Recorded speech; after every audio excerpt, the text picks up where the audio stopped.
Hello, everybody. I am David, and this is a bonus episode for another Zelda podcast. About a week ago, Team 17 got in touch with us and said, hey, we have this game by Heliocentric Studios called Rogue Heroes, and we were wondering, it's kind of Zelda-like. We were wondering if your podcast would be interested in being able to play it a little early. And I was very excited to see that email. So I said, yes, please. And they gave us 2 download codes, and myself and Dan McCoy ended up downloading the game, and we played it online with each other. We played it separately. We played with local co-op. I'm actually playing a trailer of it right here, and boy, it was an absolute blast. However, one of the even cooler things that happened was we had a little bit of a dialogue going back and forth with Team 17, and it came to be that we were able to do a little interview with Brandon and Josh, the 2 developers over at Heliocentric Studios. This game right here was made by 2 people. So cool. Very, very exciting. So anyway, what follows is an audio-only Skype call that myself and Dan, what we were able to have with Josh and Brandon of Heliocentric Studios. We got together about a Sunday ago. We spoke for about 40 or 50 minutes, and myself and Dan, we were able to ask them a bunch of questions about what it was like to make this game right here. And so I'm also putting this out on YouTube because it's kind of a little bit of a bonus episode. It's not part of our normal thing, so I thought I'd give a little intro. We love the game. We had a blast with it. It comes out, I think it's out today as of the posting of this video. And so I hope that you take a look at it. There's absolutely no official sponsorship here. They just reached out to us and said, hey, you want to check it out? And then we kind of reached out to them and said, hey, can we get an interview out of this and learn a little bit about what it's like making a game in 2020, I guess. Especially a game that is so inspired by A Link to the Past and other Zelda games. Anyways, so here we go. I'm going to cut right to the video, or cut right to the audio, and I hope you enjoy. Thank you so much. Hello and welcome to another Zelda podcast. I am David Geisler, your host, and today I am joined with a co-host, Dan McCoy. Dan is Skyping in from St. Louis. Dan, how are you? Hey, everyone. It's been a little bit, but things are going well. I'm glad to be back. Yes. Yeah. I'm so happy to have you on, Dan, because because of the current state of the nation, it's been difficult to have you back on a show. But we were contacted by Team 17 about a video game called Rogue Heroes, made by Heliocentric Studios. And they have given us an opportunity to speak to the creators of Rogue Heroes. And when I knew that we would be doing this as a bit of a Skype episode, I guess you could say, I said, wait a second. We got to have Dan. We got to get him back in and have him join us on the show. So, Dan, thank you for taking that time and being with us. How you doing out there? Without a doubt. David, you can bribe me for a free game all the time. This is fantastic. So. Okay, well, it's true. It's true. Actually, that leads me into introducing our 2 very, very special guests today. I have Brandon and Josh with us on the line, I guess you could say. And Josh and Brandon both created the game Rogue Heroes through their company, Heliocentric Studios, I understand. And Josh, why don't we have you say hi first real quick? Yeah, hi. I'm Josh. I'm the programmer on Rogue Heroes. Marvelous. And then, Brandon, we have you Skyping in from... Are you both Skyping in from New York, if I may, Brandon? We're in Massachusetts. Oh, okay. I see. Yes. Wonderful. And, Brandon, what's your main role with creating Rogue Heroes?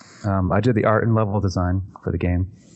Oh, very nice. Wow. So this is, if I may, this is very special. This is a bonus episode for us that we're putting on our main feed. It's a tremendous treat to be able to speak with developers about making games. We, on Another Zelda podcast, if you're not familiar, we once or twice a season turn back time and do as much research as we can, and we try to do episodes wherein we discuss the creation of certain Zelda games. We get as much information as we can, and we try to piece together a story and report what it was like to make Ocarina of Time, or what it was like to create that first Zelda game. And when we were contacted by Team 17 here, I thought, oh, this is amazing. These are 2 gentlemen that are clearly fans of Zelda. Rogue Heroes is, in my opinion, a love letter to Zelda games with a lot of added little twists in there. Dan and I are absolutely loving the game. You've given us the opportunity to preview it, so thank you so much. Yeah, of course. I thought, well, this would be great. We get a in real time opportunity to learn about what it was like for a small team of passionate individuals to create such a wonderful game. So my first, I guess, question, and Josh or Brandon, you're welcome to take it, whoever feels most equipped to answer this, but I'm interested in where the inspiration for Rogue Heroes came from. I did notice that on Heliocentric Studios, on your website, there was a previous game that you made for Steam. It was a bit of a Mega Man style game. It looked super awesome. But after you finished that game, what planted the seed for Rogue Heroes? Yeah, I'll take this one. So, working on another project, working on Arizona at the time, which is a game that we didn't end up releasing, but we were kind of messing around with different prototypes for different things. And over the winter break, when we were kind of taking a break from development, I decided to make a kind of a fun project of just 16-bit classics that were infinite runners, essentially. So I started out with Super Mario World, and I made an infinite version of that, and the game just went on, and you, at the end, you got a score for how far you could go. And the second thing I made was an infinite version of Link to the Past, where the dungeons just went on forever. The rooms at that point were completely randomly generated. There was no set pieces or anything, no puzzles, just room after room, enemies after enemies. And I was working on that, and just walking through an infinite dungeon of Link to the Past was fun just on the outset. So I was like, this can be like a full game. And when we're done with Magneta, which we're talking about the Mega Man-like game, we just decided, let's go to this. Let's drop Arizona, and let's make this like a full real game. And it kind of just like spiraled out from there. It was very small at first. It was like you were in the village, you'd build that up, you'd go and get that silhouette transition, that classic transition over to one dungeon, and then that was the whole game. And that was it. Yeah. And then from there, we just like, let's add overworld. Brand's like, can we just make it so you can walk from one section to another like a regular Zelda game? And it just kind of got bigger and bigger from that small little seed of an idea. That's amazing. That's really interesting. Now, Brandon, just for our listeners who maybe aren't yet familiar with Rogue Heroes, which I believe as of the posting of this episode is available on the Nintendo eShop right now, which is very cool. We'll have a link in our description. They can go check it out. I would highly recommend this game. It was an absolute blast to play. But Brandon, if you needed to kind of give an elevator pitch to those listening right now, so just so we can have some context as to what Rogue Heroes is, what would you say? I guess I'd say it's sort of like a roguelike Four Swords game. If that makes sense. Yeah, I would agree. Yeah. I think Dan, you were saying the other day that you felt like there even is a little drip of Animal Crossing in there. Yeah. So just doing the dungeon stuff, and then you get to the town with all your gyms and everything, and then all of a sudden you realize that there's a entire like economy that you're supposed to help grow and build. And just once you realize that are the levels on there, I was like, oh, this game's awesome. Like. Yeah, there's definitely some like Harvest Moon kind of stuff going on in there. Mm-hmm. Yeah, some farming, some fishing. Yeah, mm-hmm. Just this morning, I finally found the shovel over in the ghost town, so to speak, and I started farming. It was very exciting. Let's see here. So, Josh, clearly the game itself, it's a 2D.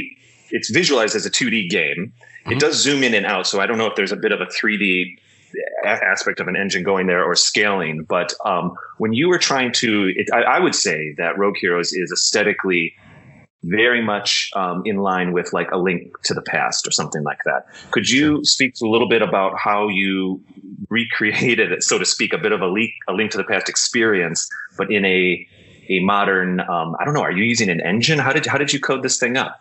It's not even really an engine. There's a monogame framework is what we're using, which is kind of a open source version of this thing called XNA from back in the day. And Microsoft made that so you could put games on the Xbox Live Indie Game Store when that was a thing. It's kind of pre-Steam. Yeah, pre-Greenlight. That's kind of how we started.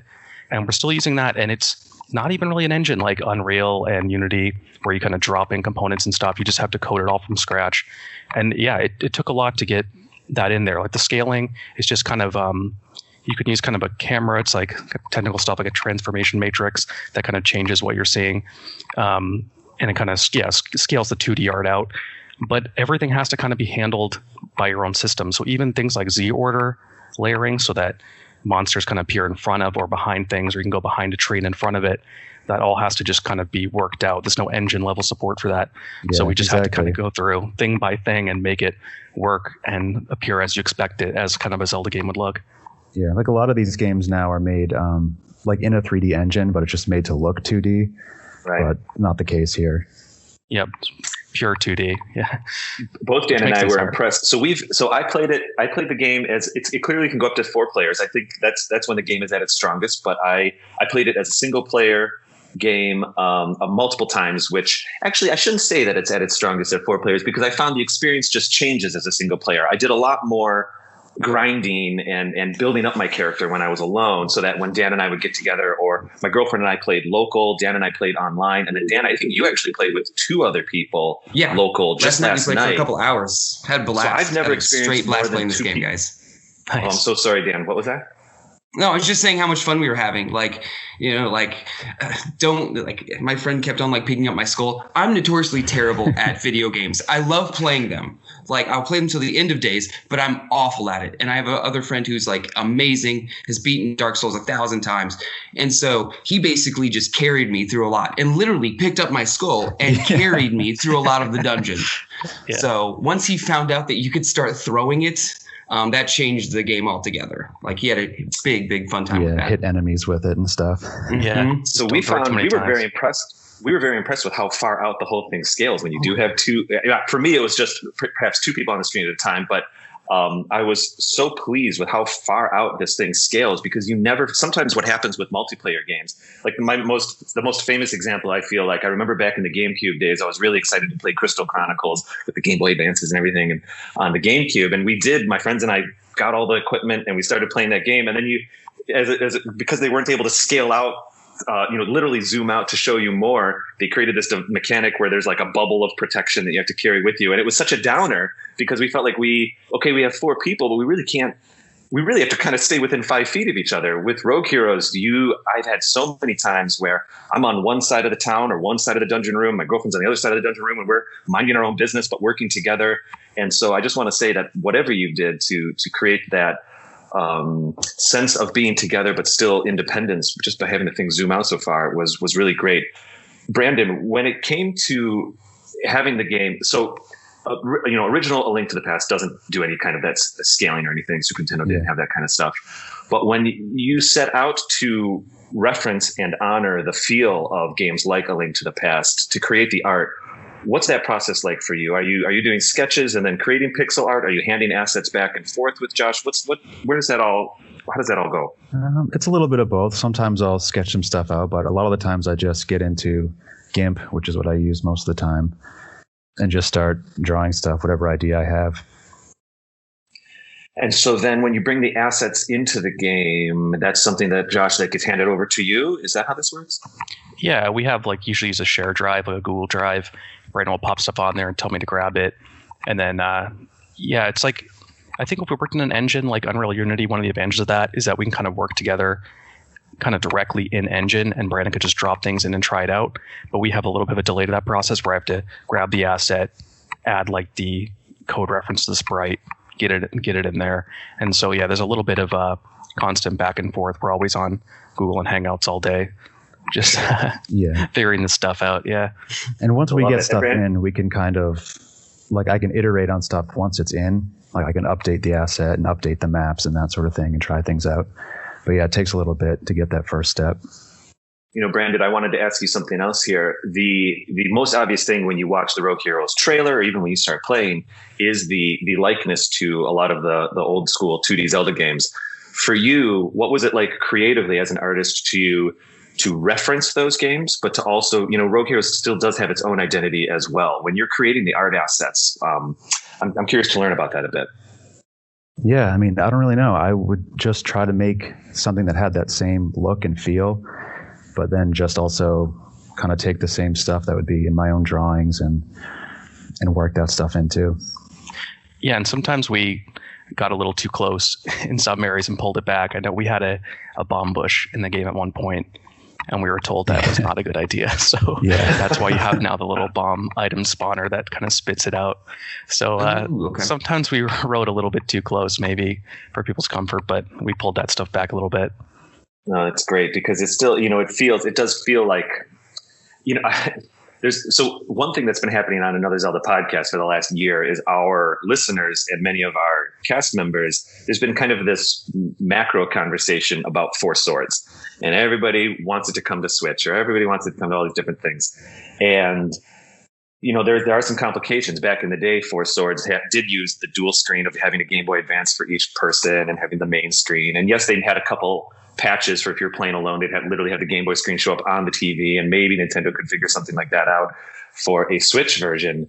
But for us, having no official Zelda connection, Rogue Heroes for us was like exactly the fix we needed for this conversation that's been happening for a year. I feel like Rogue Heroes it's so fascinating because, and by the way, the second half of this interview, I really would like to dig into how you designed the random yet still logical dungeon generation. I'd love to get into that. But for starters, what I'd like to do is talk a little bit about when you were creating Rogue Heroes, and it was so inspired by something like Four Swords or Link to the Past, or even a little bit of Link's Awakening in there. There are other elements that have been added in that I think make Rogue Heroes a stronger game.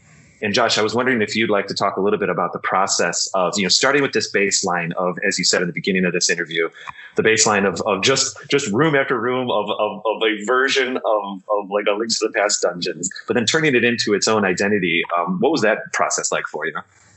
Yeah, it just kind of like grew and grew from what like the seed idea was. So it wasn't even a Four Swords. It wasn't a 4-player game when we started. It was a single-player game. And at some point, we were looking at other dev blogs for different games coming out. At the time, Hyper Light Drifter hadn't come out, Moonlighter, some of these games. And they weren't the same, but they were kind of treading on similar space.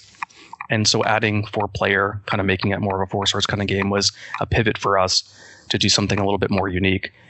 So we started out with the basic single player, one dungeon. Then we decided, hey, let's have some overworld space in between that.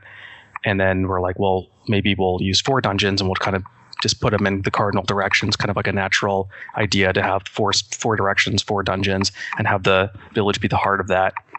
And then we're like, well, we kind of want to do more stuff with the town and make that more interesting. So let's bring in some of those Harvest Moon, Stardew Valley kind of vibes to it. And then figure out the economy of making that work, because it's a roguelike still, so we don't want them generating all these gems outside of the dungeon. So we had that gold economy, which then you bring into the dungeons to get more gems. So it's just balancing all these different elements and kind of just plussing and adding more and more. We had a couple smaller games before this one, and I think with this one we were just like, let's make it really big, be more ambitious, and try all of this stuff and put it into one game, so that people are more interested. It's like has more going on, so it's kind of something for everyone. And because a lot of it's optional too. Like you can fish or you cannot. You can farm. You cannot. You can skip the side quests and go right through the main line. So it's kind of how you want to approach it.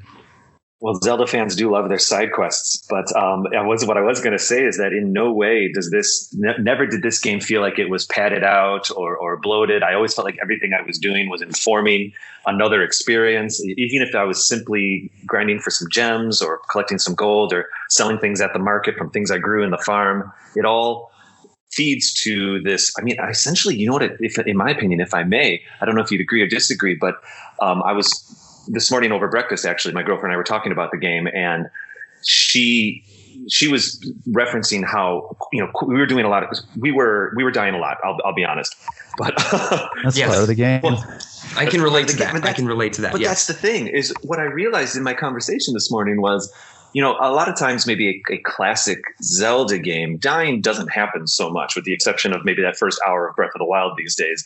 But in classic, I mean, Wind Waker, half the time you can play all of Wind Waker and never die once. And that's really not the challenge of the combat is not necessarily always the goal. Sometimes it is more the puzzles and the context. I realized that with this game, I was like, well, man, it feels so much like the same kind of play style as a Zelda game, but it does have this quick repeat cycle. And I think that's where kind of these Rogue Hero elements come in. And what I was trying to process this morning was, even though I was dying a lot and going through these, I guess, attempts at the dungeons, I never felt like I was wasting my time. I felt like every single mission or attempt still fed to something, because I was able to bring what I collected, at least the gems and stuff, back. And you kind of get this natural, not handicap system, but you get this natural system in which you're able to spend those gems to make your character stronger in the ways you choose for them to be stronger. And it's very engaging in that way. So, she actually asked me, she said, typically with Zelda games, is it this fast paced? Is it this session based? And I said, it's not, but this is really interesting. This is almost like going into these dungeons is almost like doing a pickup game of basketball, but in a Zelda universe. Exactly. And you just go in and in and in. I don't know, Dan, if I may, I'm going to go over to you. What was the experience like for you with the dungeons? Because they are randomly generated and they are roguelike inspired. I'd say I really like this game because it made me aggravated at times, but only kind of at myself because I can do it. Like, and the other thing that I really, really liked is how quickly your little character moves around. Like, I can die, wake up in my bed, and then get back to the dungeon very quickly. There's not like a process where I have to do this and then this. Like, if you want to go back in there because you died really early, you can get back in there in less than like 45 seconds. It's fantastic. So yeah, just I never got mad at the game, and for dying that often is kind of rare, you know. So and Dan, if I may, Dan, when we were playing together online just the other day for the first time, we were both still kind of learning what the game was. I would go into a dungeon room, sort of swinging. I didn't even have my shield up. I was kind of playing it like maybe Link's Awakening or something. I was just going in, going. Yeah, you were just running straight on in. I was like, David, no. Assess the dungeon. Assess the room. What do we need to do here? Yeah, and I realized that. In a lot of ways, if I may, Josh, in a lot of ways, I was like using up my stamina on my sword swing, and I wasn't even tuned into that. And then it was interesting because then I was like, wow, this is really gets exciting because not only you're almost doing resource management microscopically with how much are you swinging your sword? Do you step back from an enemy? Do you engage? Although in this context of it being very high energy and even a bit frantic sometimes in the dungeons, I came to really appreciate that balance. Would you talk to me a little bit about how you, in my opinion, found that balance? So we see a lot of that at first where people are kind of frantic and always swinging their swords and just kind of going at it. And yeah, we made it so the enemies kind of have break points. They have points where you want to attack them. Like one of the big enemies that's hard for people at first is the Skull Spear, who charges up and hits you and he does like a lot of damage. But if you're slow and you just let him attack and come in and put some hits in, it'll reward you for having the kind of the patience for that. So at first, we see when we watch a lot of people play, they kind of just go in swinging. But if they can manage their stamina, manage their timing, that helps a lot. They eventually learn to do that and they can get further. And yeah, as you were speaking about before too, with the death mechanic, I think a lot of people that come from thinking of this as a Zelda game feel like death is a fail state when we try to tell people that it's not. We even have that message from the goddesses saying this is not like a failure. This is not the end. This is you getting stronger. And so we try to kind of inform people that is intentional. We don't want someone getting through the dungeon on their first attempt. You can do it, and that's cool if you can pull it off. And we can kind of do that at this point from playing it a lot, but that's not the idea. The idea is you're supposed to die, and you're supposed to kind of learn how to be patient and prevent that over time. And get stronger and stronger. Yeah. Yeah, for sure. And then what happens is, I'm about 3 days into playing this game at this point, and now I go into every single room and it's almost becomes like a real-time strategy game, just a little bit. It really does a little bit where I'm assessing every single bad guy. I'm watching which ones are attacking where. I'm choosing where to use my stamina, when to back off. It's become an absolute blast. It really has. Oh, what's up, Dan? I have to say real quick, it's made me slow down on breaking all the pots just because of what you guys have hidden in some of the pots and how many times that has killed me. I think you guys know what I'm talking about. I'm not going to say anything, but like Snakes. I'm furious. Yeah. Like, do you know there's a way to notice though? Like, I don't know if you've caught it yet. They wiggle a bit, don't they? I finally picked that up, but there's a little design element on it too. Like, there's a little. I'm not gonna guess it won't spoil it, but the pots look a little bit different besides wiggling. There's something to notice on the pots as far as which one might have some danger in it. So, oh my gosh, it's just a hint the for someone we're to look done out with for this that. interview, I'm gonna check that out. Exactly. You have. I wanted to say you were speaking I was gonna say, like, as a Zelda fan, I see pots, I attack pots. Like, now I have to assess the whole situation and be like, okay, which pots are okay? Yeah. I did want to circle back to this death mechanic thing, Josh and Brandon. One thing that I thought was really brilliant with this game is that even if your character dies and you're with a group of other characters, there is the mechanic where that character's, I guess, skull or corpse or whatever, falls to the ground, and there's a way to regenerate that person, bring them back to life. And that also is there's a finite amount of times you can do that, which is very, very cool. So you kind of get a couple little one-ups, but it's not infinite. You can't just do an infinite loop of recharging each other. But what I wanted to say, one thing that I really, really, truly appreciated was the inclusion of your character becoming a bit of a ghost after they perish, so that you can still move around the screen and interact, even if not just visually. I just actually discovered how you can kind of affect some items as a ghost the other day. But it's so smart, because there were times where Dan and I were playing, and he was saying, like, where was that throne? Where was the throne to resurrect you? And my little ghost could go over by this door, and I could fly over there. That was or if you're mad at the other person, you can trigger some of the booby traps and wrap that game up real quick. So. Yeah, you can activate the arrows. That's something we wanted to even expand on. We didn't get too much of a chance to do it, but I want that haunting mechanic to be bigger. I was thinking of almost like counter-operative mode, where you could, as a ghost, become one of the enemies and attack each other and try to make each other die after you die. So we are having some ideas for kind of almost like a battle co-op kind of thing. So we really want to kind of, at some point, if we can, expand that ghost stuff, because I think there's so much more to do. Because it's fun to give them something to do once they're dead, because sometimes you play these games and someone dies and they just have to watch for so long that they kind of lose interest. So letting them revive or haunt things and kind of interact is a good way to keep everyone kind of interested. Yeah, and I think that's kind of how the revival mechanic came about originally too, because you would die and blow up into a pile of bones, and we were thinking like, oh, what if you could pick up the skull, put it on this thing, and bring them back, so they're not stuck there just watching you.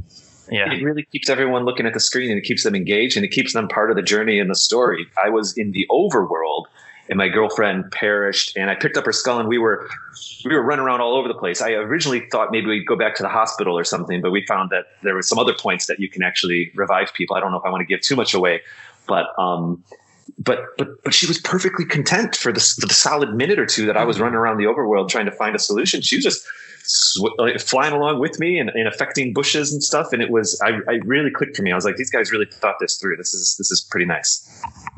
Yeah, awesome. Yeah, glad you guys like that. Oh yeah, absolutely. No, actually, since we're still on the topic of kind of multiplayer elements, the first time Dan and I played, which is the case with many Switch games, we actually just used like FaceTime on our phones for the audio communication. Mm-hmm. Quite frankly, that's just more of a state of the Nintendo Switch than it is about any particular game.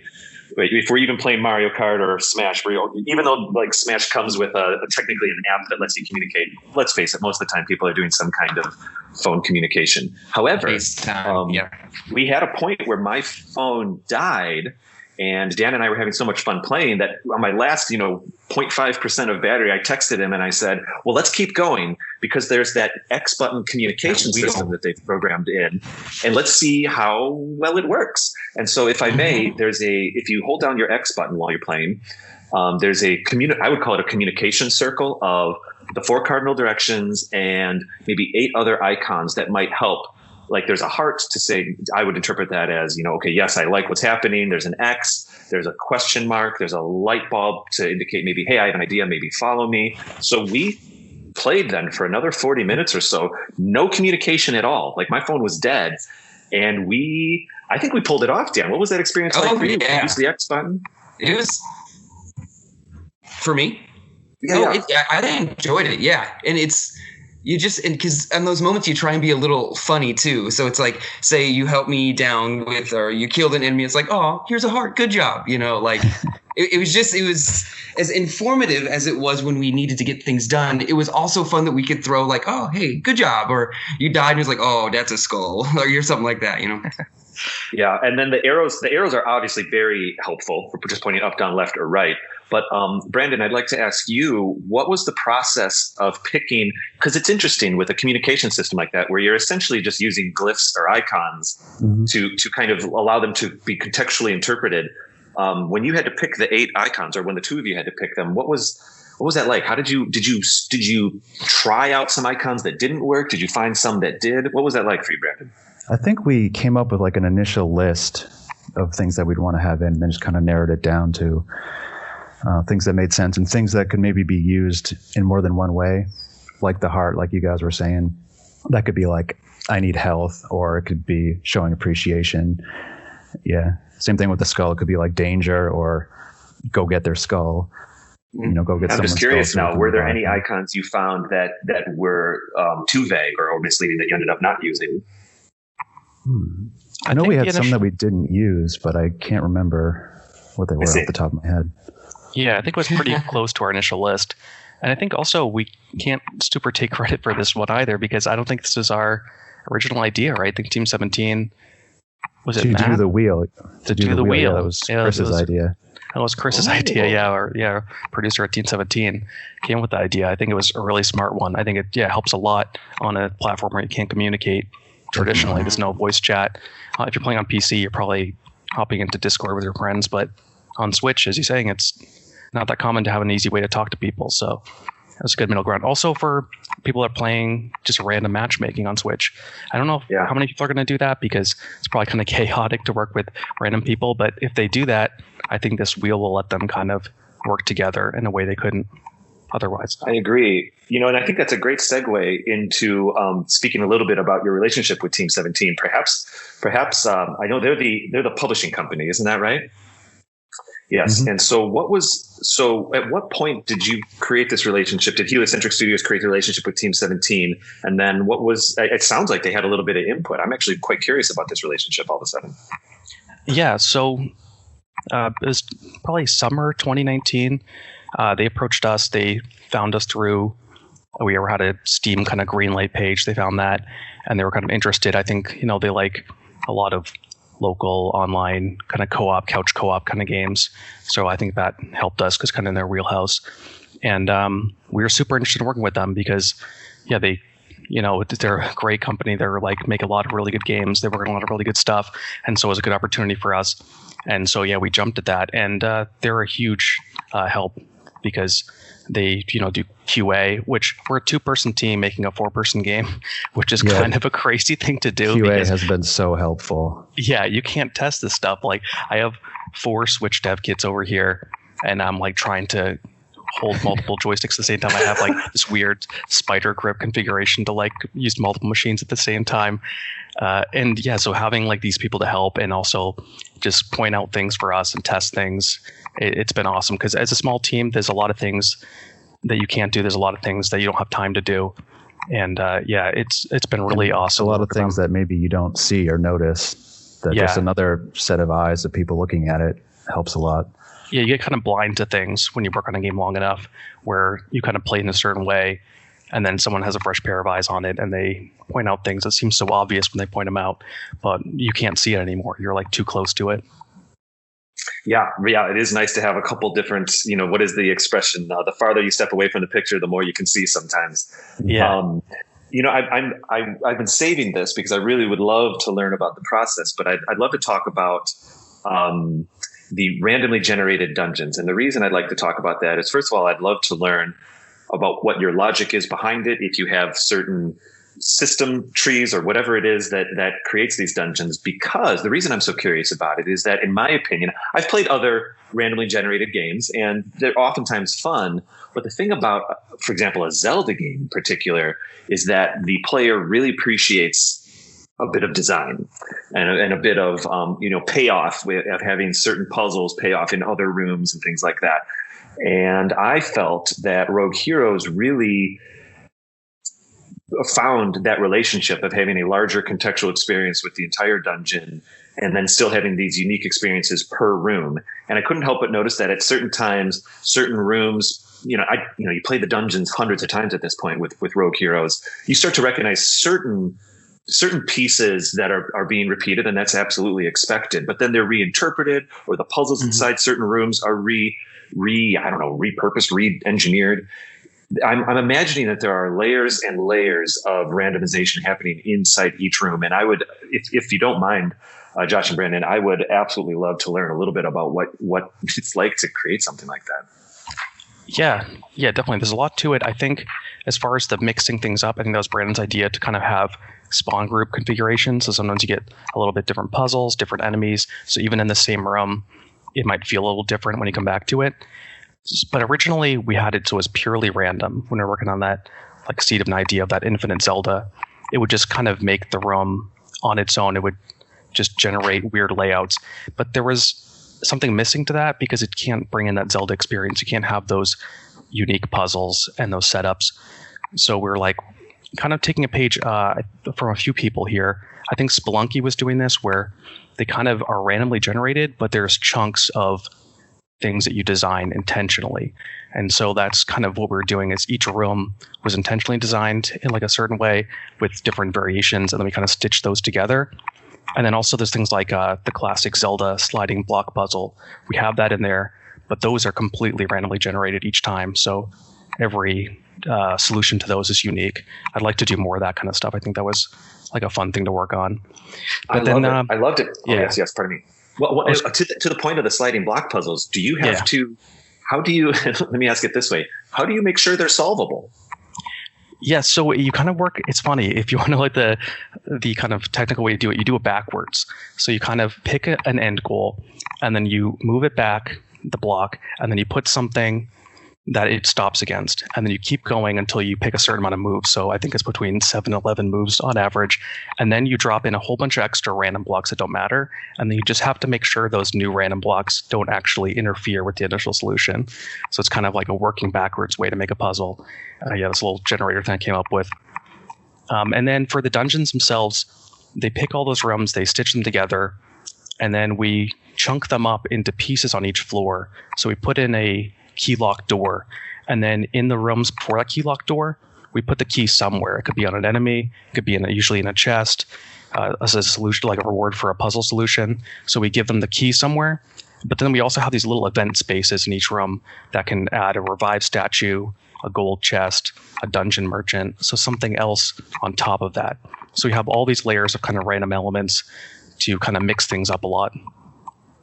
One time we were playing and we went into a room and there were two it was like on floor 2 of the first dungeon, and we saw 2, I guess, revive thrones. What would you call when you bring your character back? What do you guys call those? Revive altars? Revive altars, statues, perhaps? I think. Statue altars? Yeah, something like that. Where you put their skull down and then they come back to life. Yeah. I think we were calling it I was thrones. terrified.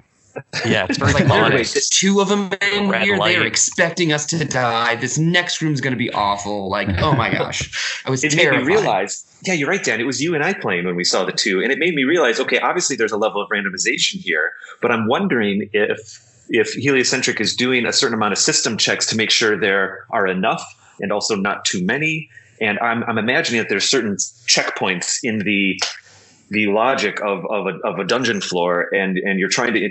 I'm guessing that you have a slight random variable about how many, let's just say, keys or how many of these altars there are, and then you're making sure they're on the path.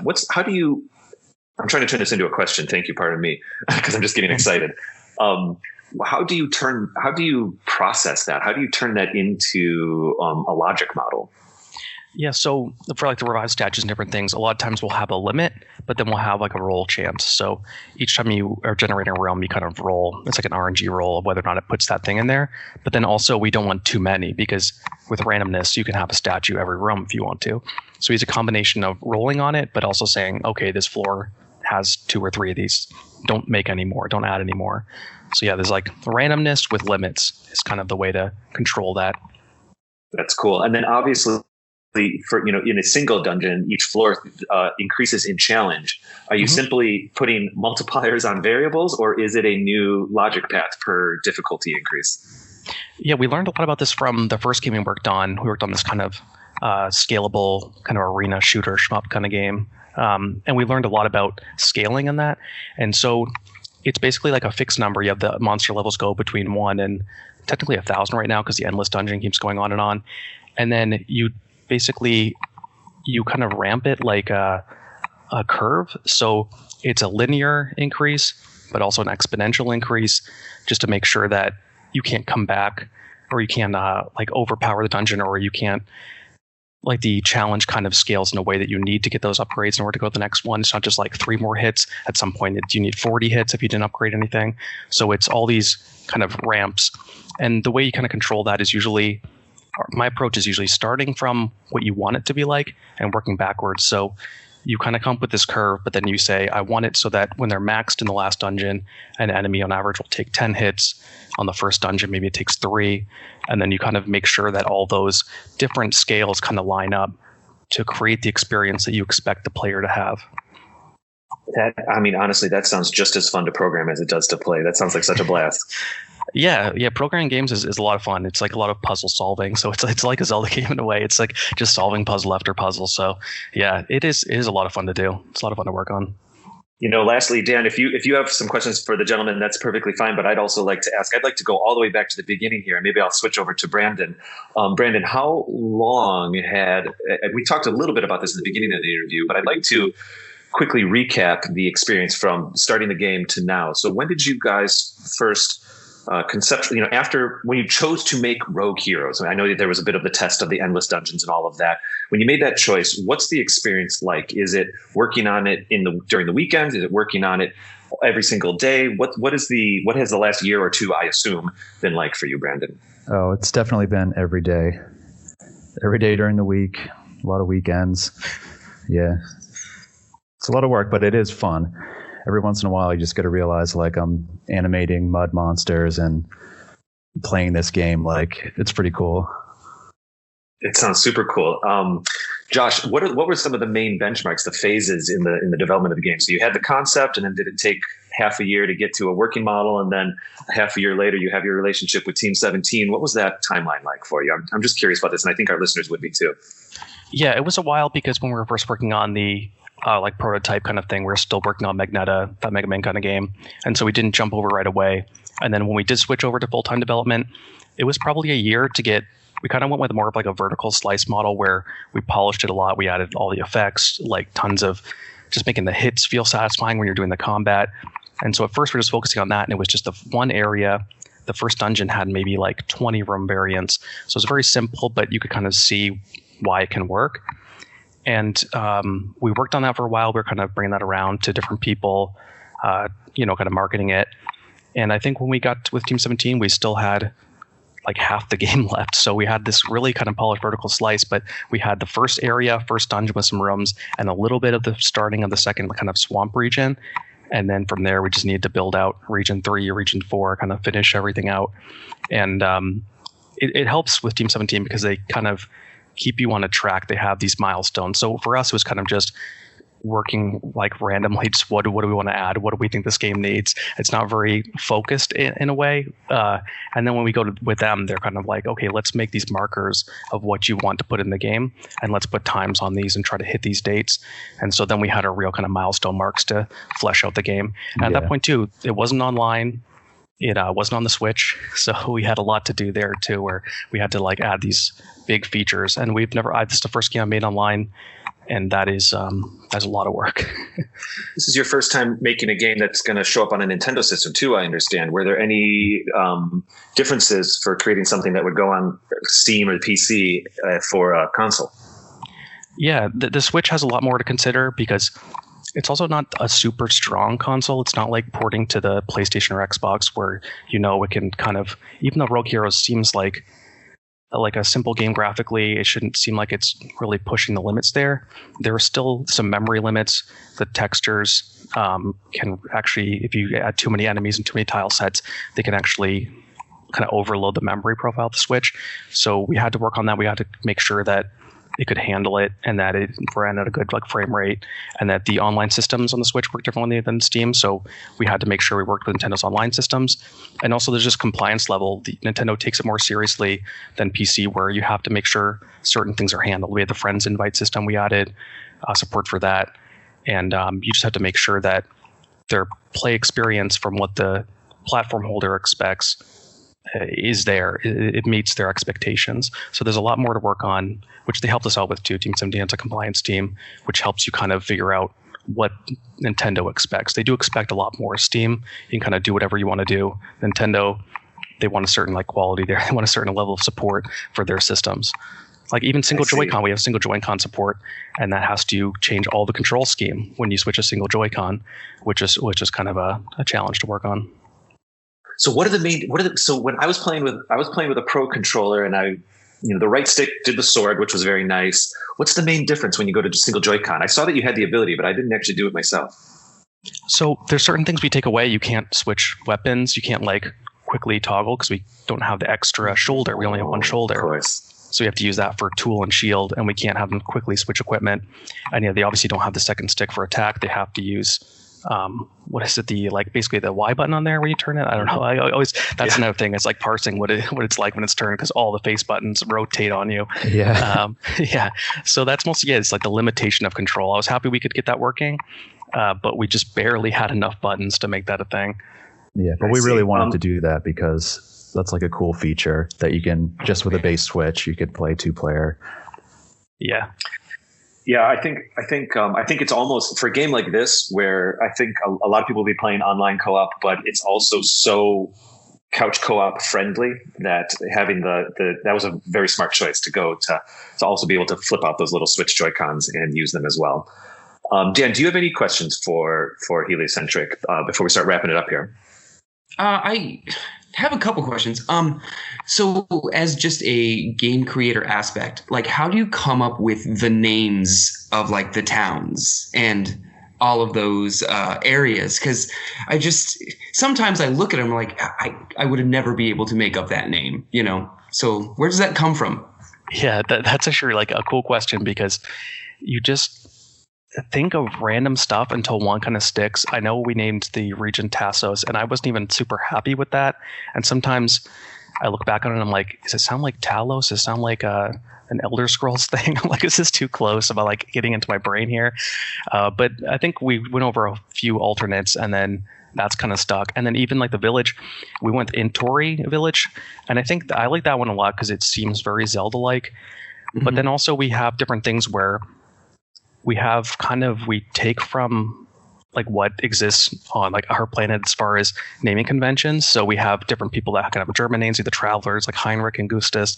And then in the swamp, we kind of came with a system of like different letters belong to different genders. So like where those start, like the way the names end, we kind of come up with a naming scheme for that. So we just try to like create kind of conventions and then work within those and then try to also come up with funny things. I know we came with that convention for the swamp, and then the elder's name is like Retiro, which just sounds like a retired old guy, but still follows that convention of this kind of gendered name.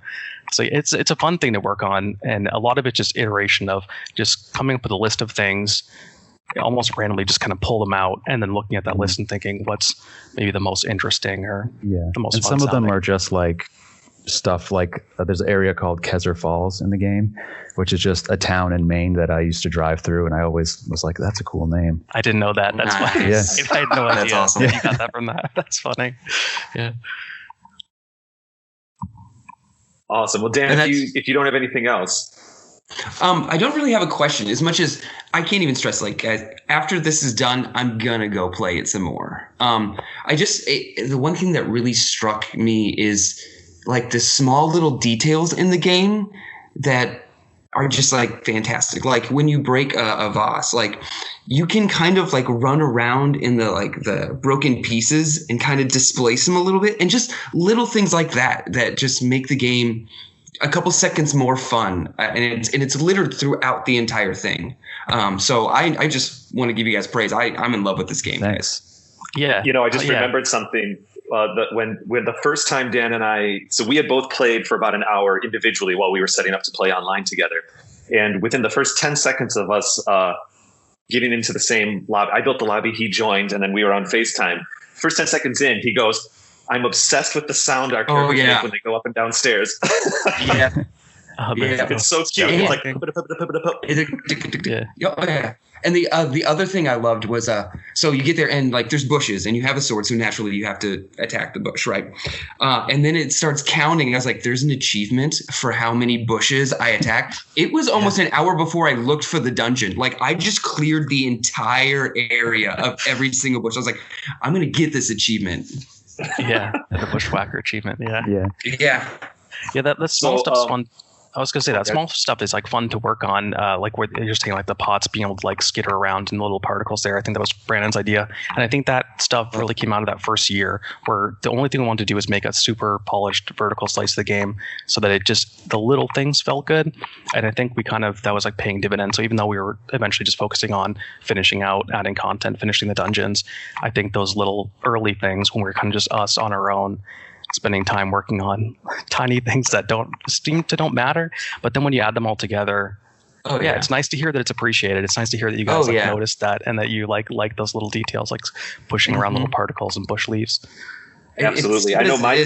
I was just running around, like having a great time. I was like, oh, look. So absolutely. Absolutely. The little thing that I appreciated was the kind of rolling cloud cover that goes over everything when you're outdoors. That was a nice touch for sure. And it's those little touches that, there were times when I was playing, I know we're trying to get going here, but there were times where I was in the overworld and I was like, this feels like a throwback to 2D games, but there are elements that feel almost open worldy and also informed by modern games too. If it's as simple as rolling cloud cover on the land, which is something you see in 3D games these days, but you wouldn't have seen in a game 20 years ago, to even just kind of some of these achievements that you get while you're in the overworld, it was much appreciated. So I'd like to finish up here by, first of all, thanking both of you, Josh and Brandon, for giving us the opportunity to preview the game and also giving us your time here on a weekend to discuss the game. Truly, this is something that I think our listeners would have an absolute blast playing and hearing about. And the development process is something we're always very excited about. If you have any final words of recommendation or words of wisdom to anyone who might be curious about picking up the game today, even, what would you say to our listeners? I would say that one thing I guess I'd like them to know is it's a great 4-player game. You're going to have a lot of fun if you play with your friends, but also we made this game initially just for single player, and I don't want people to feel like if they just want to play on their own and have, their own experience, that it's not a 4-player game you're playing by yourself. You can take it at your own pace. You'll probably have more fun exploring a little kind of like nooks and crannies of the game, spending some time fishing and farming. So I guess like if you're looking at this as just a game that's a party game to play with your friends, I'd say pick it up and try it as a solo player, because I think you'll enjoy it that way as well. Yeah, I would don't agree be with that, afraid Josh. to die.